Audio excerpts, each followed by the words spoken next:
रायपुर से बड़ी खबर है। आयुष्मान मरीजों को एक बड़ा झटका लगा है। आज से निजी अस्पताल में इलाज बंद कर दिया गया है। एएचपीआई से जुड़े हुए निजी अस्पतालों का ये बड़ा फैसला है। आयुष्मान के मरीजों को एक बड़ा झटका लगा है। देखिए, सूचना का बोर्ड टांग दिया गया है। बकाया भुगतान प्राप्त नहीं होने के कारण हम आयुष्मान योजना के अंतर्गत उपचार करने में असमर्थ है। 30 जनवरी को उपचार बंद रहेगा आयुष्मान योजना के अंतर्गत। तो ये तमाम चीजें जो है अब सामने आ गई हैं। अस्पतालों को सरकार का अल्टीमेटम, भुगतान नहीं होने पर इलाज लंबे समय तक बंद है। गरीब और ग्रामीण मरीजों पर इसका असर पड़ेगा।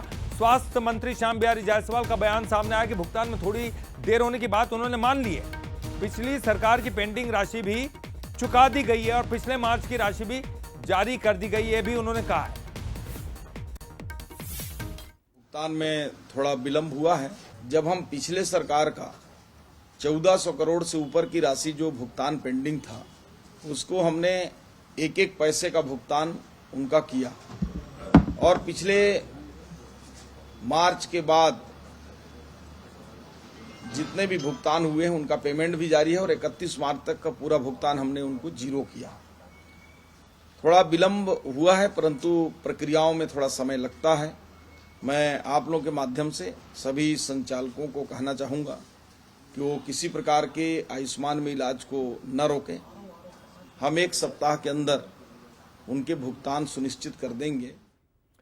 छत्तीसगढ़ में आयुष्मान भारत योजना के तहत इलाज कराने वाले मरीजों को भारी परेशानी का सामना करना पड़ा। प्रदेश के निजी अस्पतालों में आयुष्मान योजना के तहत इलाज बंद करने का फैसला लिया गया और निजी अस्पतालों का यह कहना है, जी हाँ, निजी अस्पताल ये कह रहे हैं कि निजी अस्पताल का कहना है कि सरकार की तरफ से लंबे समय से भुगतान लंबित हैं। अस्पताल प्रबंधन का यह दावा है, उनका यह दावा है कि आयुष्मान योजना के तहत प्रदेश सरकार पर करीब 1500 करोड़ रुपए से ज्यादा का बकाया है, जो अब तक जारी नहीं किया गया है। और इसे लेकर बिलासपुर आईएमए के पूर्व अध्यक्ष से हमारे ब्यूरो चीफ अमन पांडे ने खास बातचीत की। चलिए वो भी सुनते हैं। आज पूरे छत्तीसगढ़ में आयुष्मान योजना के तहत जो मरीजों का इलाज किया जाता था उसे बंद किया गया है। डॉक्टर्स एसोसिएशन, मेडिकल एसोसिएशन की तरफ से इसे एक सांकेतिक प्रदर्शन के तौर पर देखा जाता है। आखिर इसके पीछे की वजह क्या है, ये हम समझेंगे। हमारे साथ डॉक्टर गोपेंद्र दीक्षित जी हैं।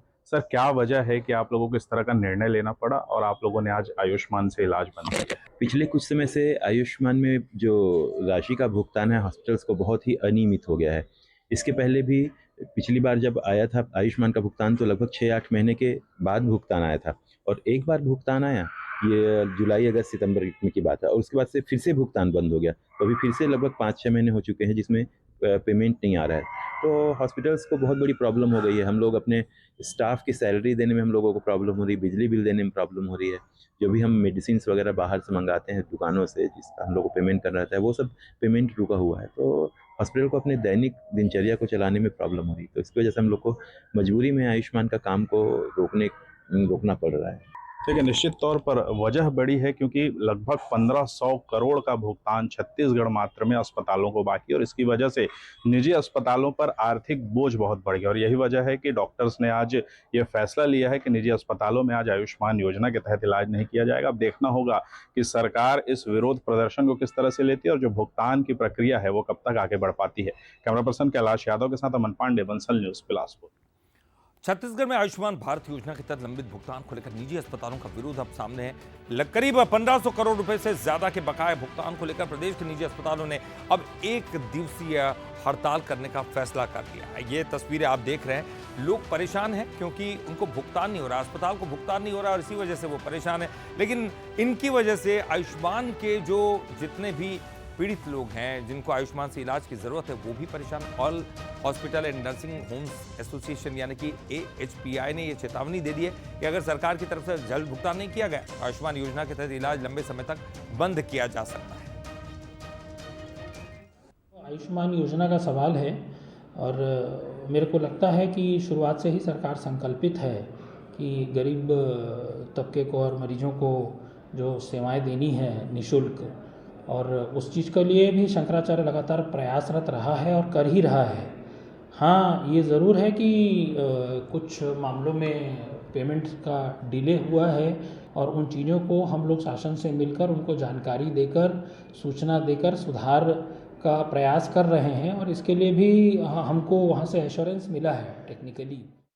छत्तीसगढ़ में आयुष्मान भारत योजना के तहत पिछले 6 महीने से अस्पतालों का बकाया बाकी है। ये पूरा बकाया लगभग 1500 करोड़ रुपए का बताया जा रहा है। इसे लेकर आज 30 जनवरी को शहर के पूरे प्रदेश के विभिन्न अस्पतालों में जो है आयुष्मान योजना के तहत पेशेंट नहीं लेने की बात जो है सामने आ रही थी। लेकिन कुछ बड़े अस्पताल जो दुर्ग जिले में मौजूद है, जैसे कि शंकरा, वहाँ पर भी ये बात सामने आ रही थी कि वहाँ पर नहीं लिया जाएगा पेशेंट को। लेकिन मौजूदा हालात को देखकर और पेशेंट की स्थिति को देखकर और मानवीय पहल को समझते हुए पेशेंटों का इलाज किया जा रहा है, साथ में लिया जा रहा है। लगभग 20 से अधिक पेशेंट सुबह से अब तक यहाँ पर लिए जा चुके हैं, जो कि काफ़ी क्रिटिकल हालत में यहाँ पहुँचे थे। अभी भी आप देख सकते हैं काउंटर में ये जो भीड़ है आयुष्मान भारत योजना से ही संकल्पित है और वो यहाँ पर एडमिशन के लिए आए हुए हैं और लगातार जो है यहाँ पर काउंसलिंग भी जारी है और परिवार को इस बात को समझाया भी जा रहा है कि जो पेशेंट है वो क्रिटिकल है,